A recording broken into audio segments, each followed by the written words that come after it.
السلام علیکم ورحمۃ اللہ وبرکاتہ۔ اعوذ باللہ من الشیطان الرجیم۔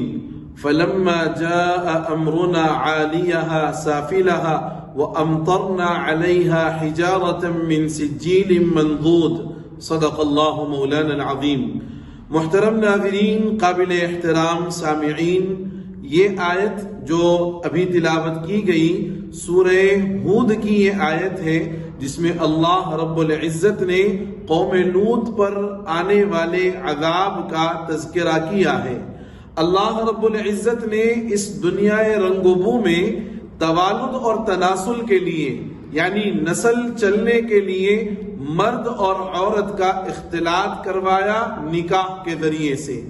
مرد و عورت نکاح کے ذریعے سے جب ایک دوسرے کے لیے حلال ہو جاتے ہیں، اللہ ان کے اختلاط کے نتیجے میں انسانیت کی بقا کو مضمر رکھتا ہے کہ ان کے ملنے کی وجہ سے اللہ تعالیٰ نسل چلاتا ہے اور یہ نسل انسانیت کی بقا کا ذریعہ ہے۔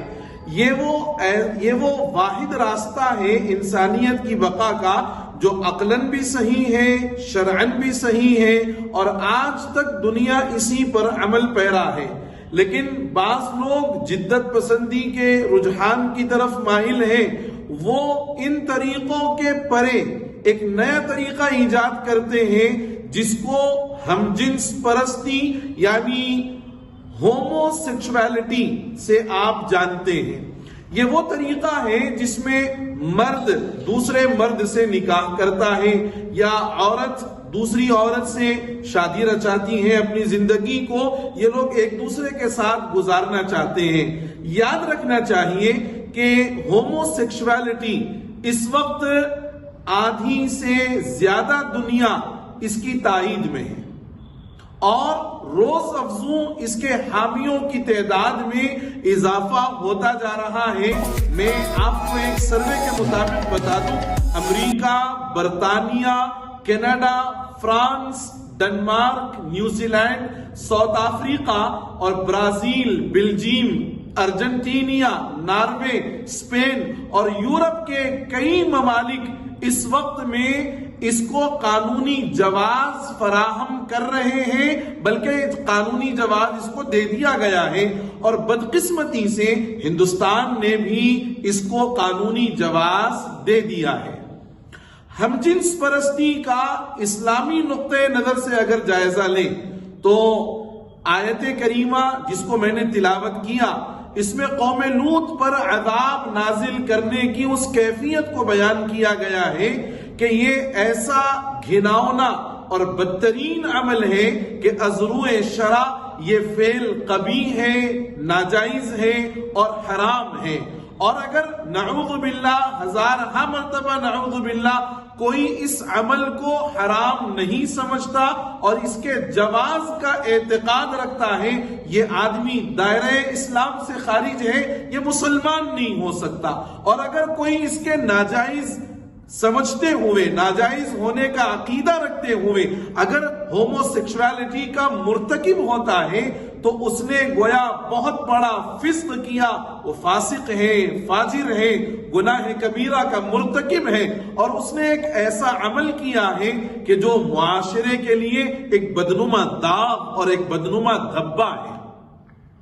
اس آدمی کے لیے فقہائے کرام نے جو سزا تجویز کی ہے وہ صرف موت کی سزا ہے، اس لیے کہ یہ عمل ایسا ہے کہ اس عمل کو کرنے والا معاشرے کے اندر، سوسائٹی کے اندر جینے کا، رہنے سہنے کا اور اپنی زندگی گزارنے کا حق کھو بیٹھتا ہے۔ اس کی سزا صرف اور صرف موت ہے۔ یہ عمل اتنا بھیانک اور بدترین ہے کہ زنا سے زیادہ اس کو بتایا گیا ہے اور اس کی سنگینی کو سمجھایا گیا ہے کہ یہ زنا سے بدترین عمل ہے۔ اسی لیے فقہائے کرام کہتے ہیں کہ کوئی اگر اس عمل کا مرتکب ہو جائے، ہم جنس پرستی کا اگر کوئی مرتکب ہو جائے تو اس کے لیے قاضی کو مکمل اختیار ہے کہ وہ جس طریقے سے چاہے اس کے لیے موت کی سزا تجویز کر سکتا ہے۔ حضرت امام اعظم ابو حنیفہ رحمۃ اللہ علیہ سے یہاں تک منقول ہے کہ اس کو کسی پہاڑ سے ڈھکیل دیا جائے اور وہاں سے اس پر پتھر برسائے جائیں۔ کیوں؟ اس لیے کہ اللہ نے اس عمل کے اندر مبتلا ہونے والی قوم لوط پر ایسا ہی عذاب نازل کیا۔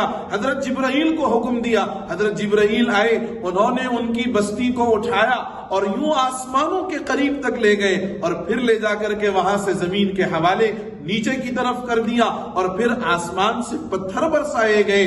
بالکل اسی طریقے کی سزا کا حضرت امام اعظم ابو حنیفہ رحمۃ اللہ علیہ ارشاد فرماتے ہیں۔ اور اگر یہ عمل کوئی عورت کرتی ہے، یعنی عورت ہومو سیکشوالٹی کرتی ہے، تو اس کے لیے تعزیری سزا ہے، اور وہ سزا سورہ نساء کی آیت نمبر 15 سے ہے۔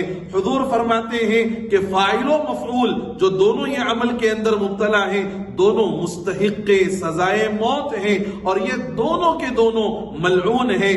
آج بدقسمتی سے معاشرہ اس طرف بھی جا رہا ہے اور لوگوں کا رجحان اس طرف بھی آ رہا ہے۔ اللہ معاف کر دے اور اللہ تعالیٰ ایسے لوگوں کو عقل سلیم سے سوچنے کی توفیق عطا فرمائے، اس لیے کہ مذہب و ملت سے قطع نظر کوئی عقل سلیم رکھنے والا، کوئی فطرت سلیمہ کا حامل انسان بھی اس عمل کو قطعاً کبھی روا نہیں سمجھ سکتا، کبھی درست نہیں سمجھ سکتا۔ اس لیے اس عمل سے بچنے کی ضرورت ہے، اور جو لوگ اس عمل کے اندر مبتلا ہوئے ہیں اللہ ان کو توبہ کی توفیق عطا فرمائے۔ کہیں ایسا نہ ہو کہ ان کا یہ عمل پورے معاشرے پر عذاب خداوندی کے نازل ہونے کا ذریعہ نہ بن جائے۔ اللہ ہماری اور ساری انسانیت کی اس منحوس، مذموم اور قبیح اور بدترین عمل سے مکمل حفاظت فرما دے۔